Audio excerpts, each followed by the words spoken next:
The influence of Ford racing efforts was everywhere. In England, a little Ford sedan was doing wonders.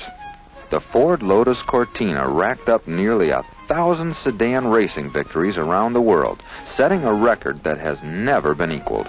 The success of the Lotus Cortina was the start of something else, the first official assault on Indy since 1934. In Colin Chapman's Lotus Works, a totally new car was being prepared. It was to receive Ford's new V8, the 260. The block and crank remained stock, a testimonial to strong and efficient design and casting. The 60-degree V8 was a design coup for Ford engineers.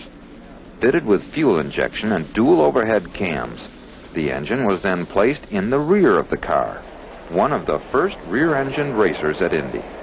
Another milestone for Ford. This was to be a decade of milestones.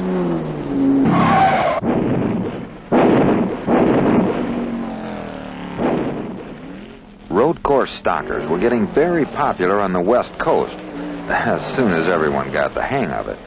But coming off these California road courses were builders and drivers that would help make Ford world-class competitors.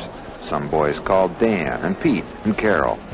The sports racers of Europe were getting a run for their money from Carroll Shelby, who shoehorned big Ford engines into English sports car bodies. Shelby GTs and Cobras were class winners at Daytona and Sebring, even Le Mans. But the ultimate sports racer was this, the Ford 27 SC Cobra, the ultimate hot rod. 430 horsepower stuffed into 1,900 pounds of tube frame and aluminum skin. The 427 cubic inch side oiler wedge with dual 4-barrel carbs puts out 430 horsepower and 480 foot-pounds of torque. Lots of flex on that tube frame.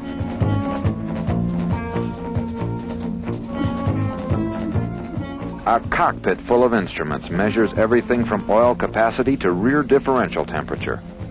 4-inch wide seat belts help keep you from leaving the car in 2G turns.